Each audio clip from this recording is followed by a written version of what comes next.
as the second major cash crop in the Gambia, revealing the huge contribution made by the leadership of the country towards the provision of inputs for cotton production in this year's farming season. As you know, for a number of years, cotton was the second most important cash crop in the country, being the second export crop after groundnuts. Between 1974, when the project started, and 1986, when it died down, cotton production increased from 300 hectares in URR to 3,000 plus hectares in URR and CRR South.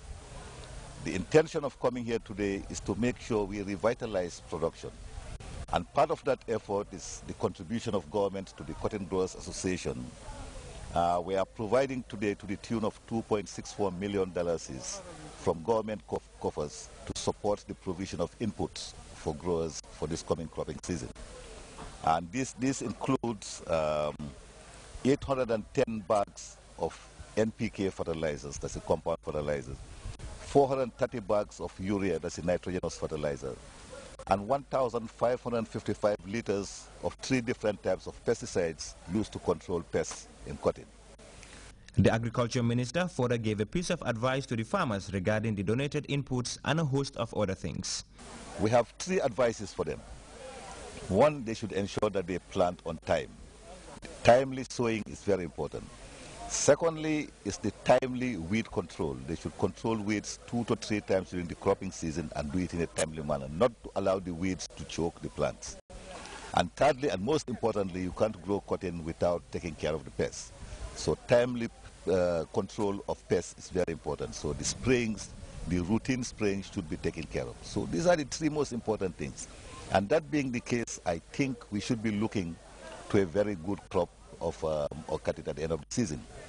When we started in 1974, as I said, the yield per hectare was 272 kilograms per hectare.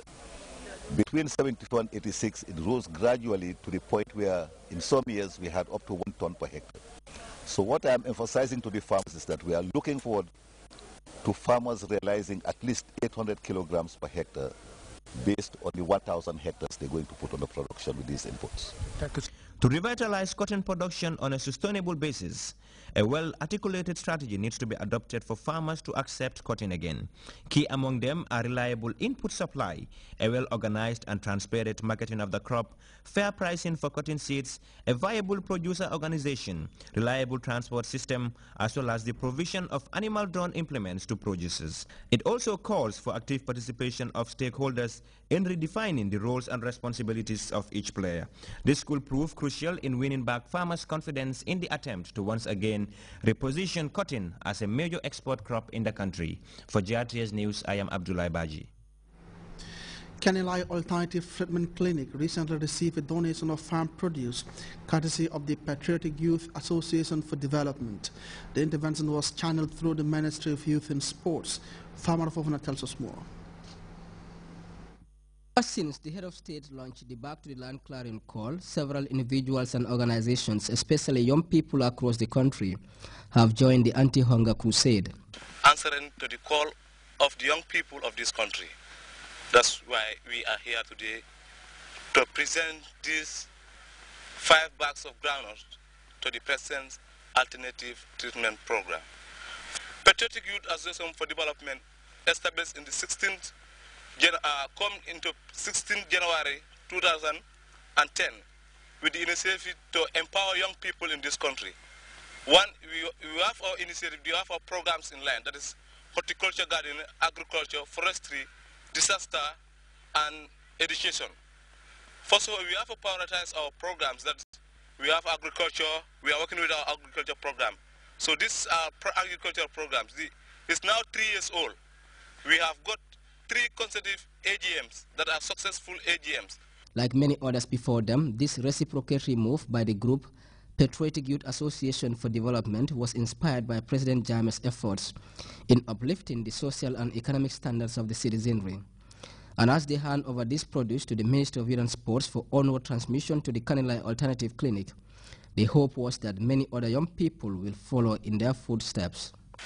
This initiative was first and foremost recognized and applauded and supported by His Excellency the President of the Republic of the Gambia, who in the first instance provided tractors to the young people of this country through the Ministry of Youth and Sports, as well as fertilizer, which was distributed to the young people through the various decentralized structures.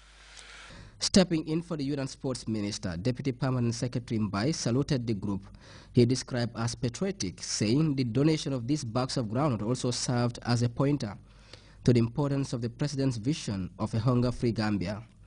With the foundations of success already laid for them by the President and cognizant of their role for nation building, Mbai, alongside the Honorable Matar Kujabi of Fonyi Bondali, pleaded with the country's youth to remain united so as to consolidate the gains registered thus far. As highlighted by the previous speaker, the Patriotic Youth Association for Development, in short we call it PIDA, was born out of an inspiration. And that inspiration is the achievements registered by the present government under the wise leadership of His Excellency the President, Sir Professor Dr. Alhaji Jami.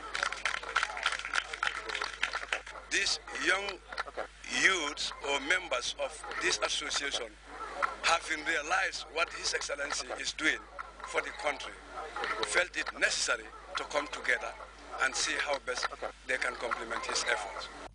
Receiving the bags of groundnut, Dr. Tamsir Mbow, Director General of the President's Alternative Treatment Program, applauded members of the Patriotic Youth Association for Development, saying the donation will be of immense value to them as another cropping season draws nearer. Every one of us here present is fully aware of the excellent work that His Excellency the President has been doing and continue to do for his people and for the nation. Your coming in to donate these 5 bags of groundnuts is another way of expressing your satisfaction and honoring the excellent work that our leader is doing. These food items donated will not only improve the health status of the patients to be managed in the team, but will also give us the moral support that we have organizations like PIDA who behind the Presidential Treatment Program. As said by the Honorable DPS, the youths, they're the future of this country, and emulating what His Excellency is doing is a good move and sign that we are preparing future leaders who will tomorrow lead the country in the right direction. All the speakers at the presentation ceremony held at the Kanilai Alternative Clinic in Bakau gave the young people a pat on the back for a job well done, with the belief that many of their peers will borrow a leaf from their book, for it is on the shoulders of the youth that our development goals are rested. Famara Fofana, GRTS. Ambassador at Large Kenneth Jackson was the chief guest of honor at the first ever cultural festival staged in Busumbala, West Coast region. The event attracted the presence of top government officials and a diversity of cultural groups. Aji Amisise reports. Diversity of ethnic groups from dissimilar communities took part in the first ever cultural festival staged in the West Coast settlement of Busumbala, a groundbreaking event uniting the vast assortment of Kombo's cultural groupings which claim home in Busumbala is anchored on promoting the intermix of multicultural backgrounds. The chief guest of honor, Ambassador at Large Kenneth D. Jackson, was giving a stirring welcome when he arrived at the festival ground. Addressing the gathering, the Ambassador at Large outlined the phenomenal achievements of President Jammeh, who is clearly the biggest cultural exponent in the country. Everyone has a role to play in the national venture to preserve values and accelerate development, according to Ambassador Jackson.